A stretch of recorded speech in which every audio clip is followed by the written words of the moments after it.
L'étude scientifique la plus citée par les défenseurs du glyphosate vient d'être rétractée 25 ans après sa publication. Elle avait été publiée en 2000 dans la revue Regulatory Toxicology and Pharmacology et concluait « L'herbicide Roundup ne présente aucun risque potentiel pour la santé humaine ».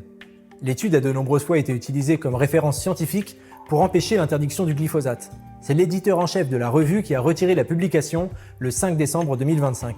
Il dit suspecter des conflits d'intérêts entre les chercheurs signataires et la multinationale Monsanto, productrice du Roundup. Ces conflits d'intérêts ont pourtant déjà été révélés en 2017 dans l'affaire des Monsanto Papers, où des documents confidentiels de Monsanto avaient été rendus publics lors d'une affaire judiciaire aux États-Unis. On apprenait que l'article était en fait ghostwritten par Monsanto.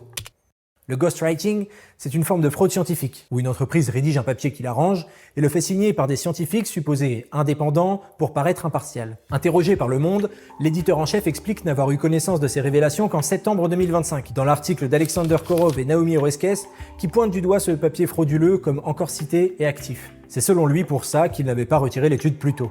Pour rappel, le glyphosate a été réautorisé pour une durée de 10 ans par la Commission européenne en 2023, s'appuyant sur un rapport de l'EFSA, n'identifiant pas de domaine de situation critique et faute de solutions de rechange pour les agriculteurs.